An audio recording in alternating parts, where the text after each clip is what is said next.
নমস্কার, তোমাদের সকলকে আমার চ্যানেলে স্বাগত জানাই। আশা করি তোমরা সকলে ভালো আছো, সুস্থ আছো।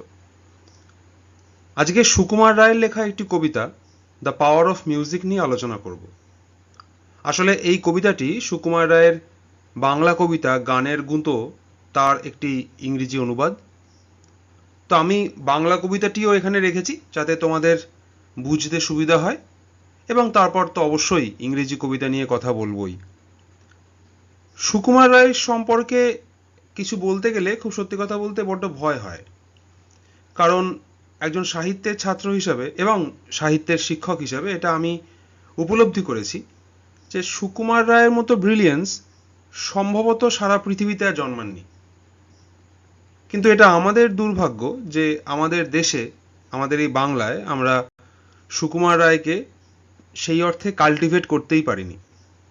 আমরা বরাবর সুকুমার রায়কে একজন ননসেন্স বিষয় নিয়ে লেখা কবি বা অ্যাবসার্ড বিষয় নিয়ে লেখা কবি, যদিও অ্যাবসার্ডিজম বিষয়টি আলাদা, অথবা শিশুদের জন্য লেখা কবি বা শিশুদের জন্য কবিতা লেখা একজন কবি হিসেবেই দেখে গেছি, বা তাকে আমরা শিশুদের কবিতা লেখেন এমন কবি হিসাবেই সীমাবদ্ধ করে রেখেছি। তার কবিতার যে রাজনৈতিকতা সেইটা সে অর্থে এক্সপ্লোর করা হয়নি। তা না হলে যে কথাটা শুরুতেই বললাম যে এই রকম প্রতিভা সম্ভবত সারা বিশ্ব সাহিত্যে বিরল। সুকুমার রায়ের জন্ম 1887 সালে এবং তার মৃত্যু 1923 সালে। আমরা এবার মূল টেক্সটে যাব, তার আগে একবার বাংলা কবিতাটি দেখে নিই। গানের গুঁতো। গান জুড়েছেন গ্রীষ্মকালে ভীষ্মলোচন শর্মা, আওয়াজখানা দিচ্ছে হানা দিল্লি থেকে বর্মা। গাইছে ছেড়ে প্রাণের মায়া, গাইছে তেড়ে প্রাণপণ, ছুটছে লোকে চারদিকেতে, ঘুরছে মাথা ভন ভন। মরছে কত জখম হয়ে, করছে কত ছটফট, বলছে হেঁকে প্রাণটা গেল, গানটা থামাও ঝটপট। বাঁধন ছেঁড়া মহিষ ঘোড়া, পথের ধারে চিৎপাত, ভীষ্মলোচন গাইছে তেড়ে, নাইকো তাকে দৃক্পাত। চারপাতুলি জন্তুগুলি পড়ছে বেগে মূর্ছায়, লাঙুল খাড়া পাগল পাড়া বলছে রেগে দূর চাই। জলের প্রাণী অবাক মানি গভীর জলে চুপচাপ, গাছের বংশ হচ্ছে ধ্বংস পড়ছে দেদার ঝুপঝাপ। শূন্য মাঝে ঘূর্ণা লেগে ডিগবাজি খায় পক্ষী, সবাই হাঁকে আর না দাদা গানটা থামাও লক্ষ্মী। গানের দাপে আকাশ কাঁপে দালান ফাটে বিলকুল, ভীষ্মলোচন গাইছে ভীষণ খোশ মেজাজে দিলখুল। এক যে ছিল পাগলা ছাগল এমনি সেটা ওস্তাদ, গানের তালে শিং বাগিয়ে মারলে গুঁতো পশ্চাৎ। আর কোথা যায় একটি কথায় গানের মাথায় ডান্ডা, বাপরে বলে ভীষ্মলোচন এক্কেবারে ঠান্ডা। এবার আমরা এই কবিতাটির ট্রান্সলেশনের বিষয়টা নিয়ে আলোচনা করব, যেটা আমাদের আজকের আলোচনার মূল বিষয়। তবে ট্রান্সলেশনে যাওয়ার আগে বা মেইন টেক্সটটা শুরু করার আগে একটি বিষয় বলে নিই যে ট্রান্সলেশন থিওরিতে বলা হয় যে একটি সাহিত্যকর্মকে যখন ট্রান্সলেট করা হচ্ছে, ফর এক্সাম্পল এখানে সুকুমার রায়ের বাংলা কবিতাকে ইংরেজিতে ট্রান্সলেট করে আমরা পড়ছি, যখন ট্রান্সলেশনটা করা হয় তখন যিনি ট্রান্সলেট করছেন, যেহেতু সেই ট্রান্সলেশনটার মধ্যে তার নিজস্ব ইন্টারপ্রিটেশনটা চলে আসে, সেক্ষেত্রে ট্রান্সলেশনটি অরিজিনাল টেক্সটের মতো সব ক্ষেত্রে অতটা মনোগ্রাহী হয় না। ফর এক্সাম্পল যদি আমরা গীতাঞ্জলির ইংরেজি ট্রান্সলেশন পড়ি, তাহলে আমাদের মনে হবে যে গীতাঞ্জলিতে রবীন্দ্রনাথ ঠাকুরের যে ভাব, যে ভাবনা যেভাবে ধরা পড়েছে, সেটা ট্রান্সলেশনে অনেক ক্ষেত্রেই হয়তো মিসিং। ইনফ্যাক্ট আমরা যখন গীতাঞ্জলি পড়ছি বা সুকুমার রায়ের কবিতা পড়ছি বাংলায়, তখন আমরা তো আমাদের যে কালচার স্পেসিফিকেশন, আমাদের জিওগ্রাফিক্যাল যে স্পেসিফিকেশন, তার মধ্যে থেকে তো পড়ছি। ফলে আমরা খুব সহজে সেই কবিতাগুলির যে অ্যালেগরি, তার যে ইমেজারি, সিম্বলিজম, সেগুলোর সাথে খুব চট করে নিজেদেরকে আমরা অ্যাসিমিলেট করতে পারি। কিন্তু যখন সেটা ট্রান্সলেশন হয়, যখন ট্রান্সলেশন একজন করছেন, এবং যদি সেই ট্রান্সলেশনটা কোনো একজন কবি করেন যার মাতৃভাষা বাংলা নয়, সেক্ষেত্রে অনেক ক্ষেত্রে এরকম দেখা যায় যে ট্রান্সলেট করবার পর যে কবিতাটি জন্ম হলো, সেটি মাতৃভাষায় লেখা কবিতার মতো অতটা মনোগ্রাহী হচ্ছে না। এবং এটা সারা পৃথিবীর যত রকম সাহিত্য রয়েছে যাদের ট্রান্সলেশন করা গেছে, মোরলেস প্রায় সকলের ক্ষেত্রেই সত্যি। তো এই কবিতাটির ক্ষেত্রেও যখন আমি বাংলাটা দিয়েছি এই কারণেই সুকুমার রায়ের লেখার ব্রিলিয়ান্সটা বোঝানোর জন্য। এবার এই কবিতার যখন আমরা ট্রান্সলেশনটা পড়ব, আমরা দেখব যে কিছু কিছু ক্ষেত্রে, বা রাদার বলা যায় যে সব ক্ষেত্রেই হয়তো রাইমটাকে বজায় রাখার চেষ্টা করা হয়েছে বা রাইমটা বজায় রাখা গেছেও, কিন্তু বাংলা কবিতাটির যে মুড, সেটা পড়বার যে আনন্দ, সেটা একটু হলেও বাধাপ্রাপ্ত হয়। যাই হোক, আমরা এবার আমাদের ইংলিশ যে ট্রান্সলেশন সেটা নিয়ে আলোচনা শুরু করি।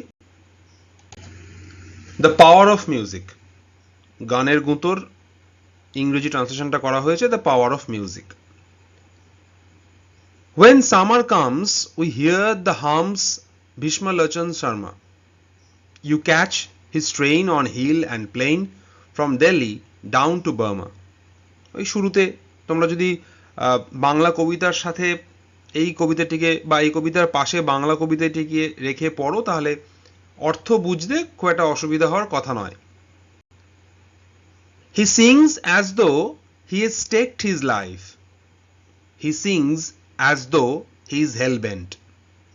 অর্থাৎ সে এমনভাবে গান গাইছে যেন তার প্রাণের বিনিময়ে সে গানটা গাইছে, এবং সে একজন দৃঢ় প্রতিজ্ঞ যে সে তার গানটা শুনিয়েই ছাড়বে।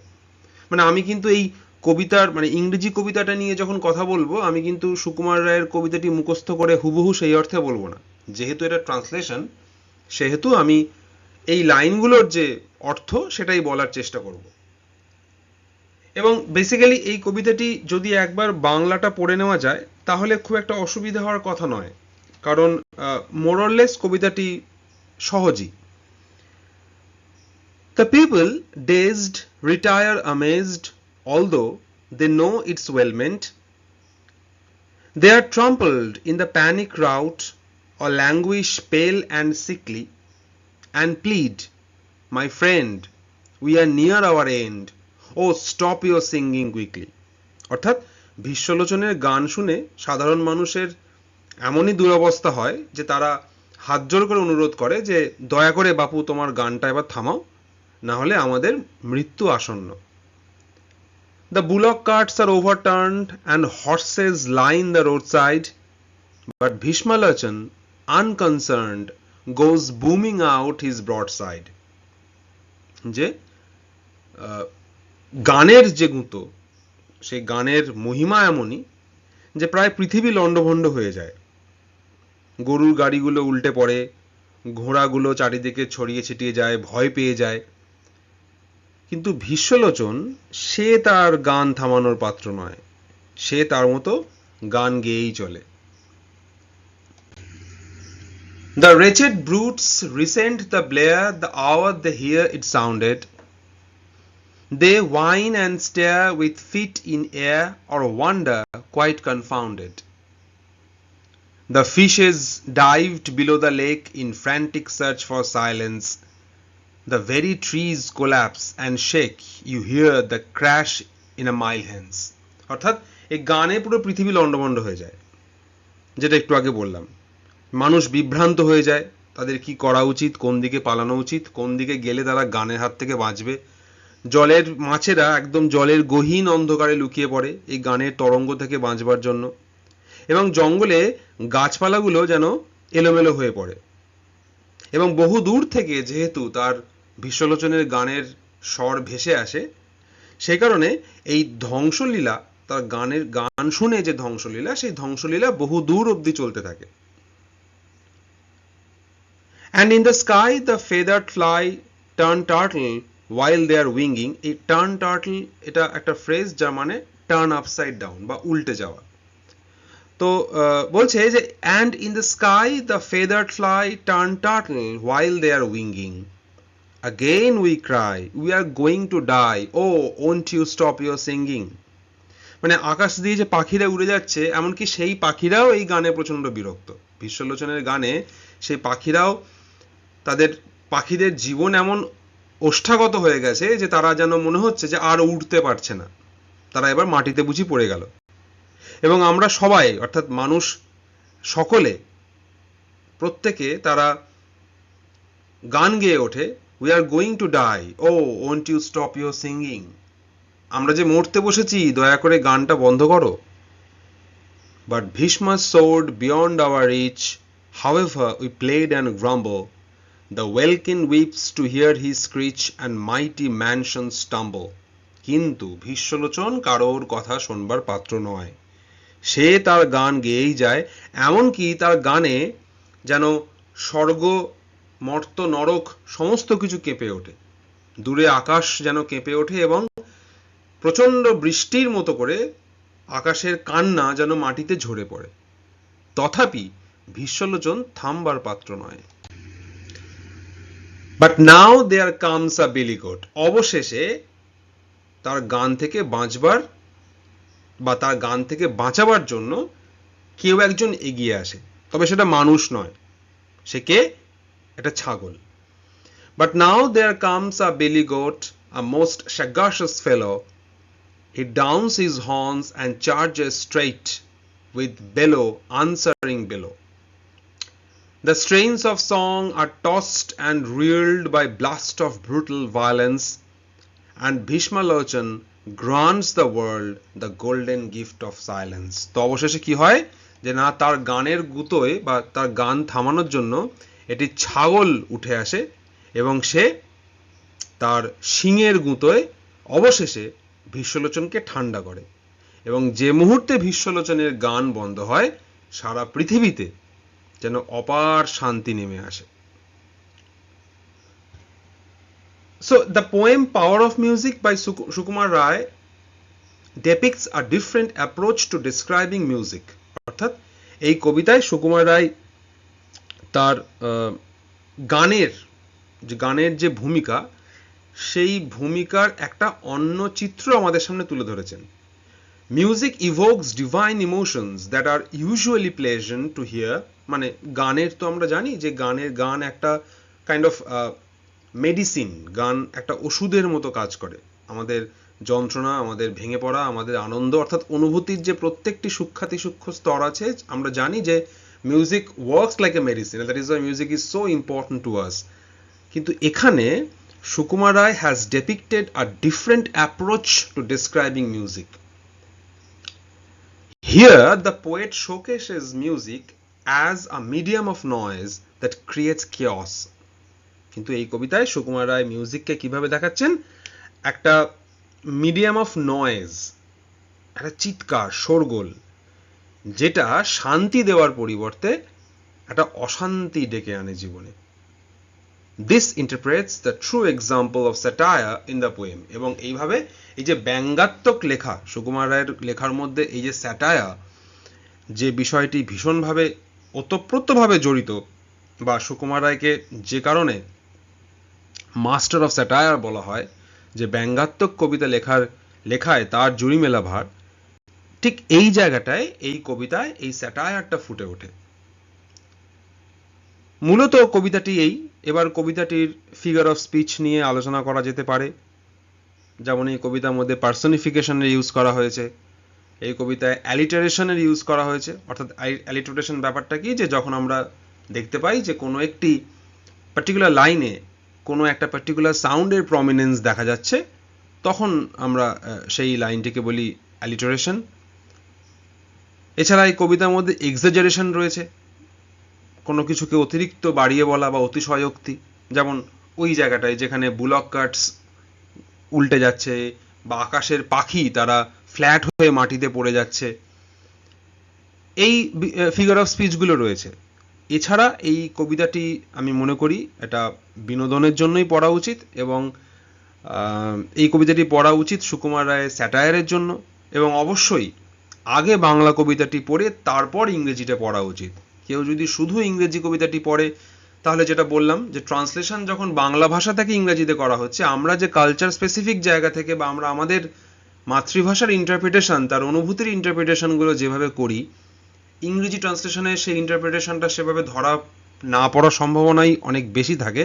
তাই কেউ যদি শুধু এই ইংরেজি কবিতাটি পড়ে, তাহলে গানের গুঁতো কবিতার যে ব্রিলিয়েন্স সেইটা ধরা পড়বে না। তাই জন্য বাংলা কবিতাটি আগে পড়ে নিতে হবে, তারপর ইংরেজি কবিতাটি পড়লে এই কবিতার মানে বোঝা নিয়ে কোনো সমস্যা থাকবার কথাই নয়।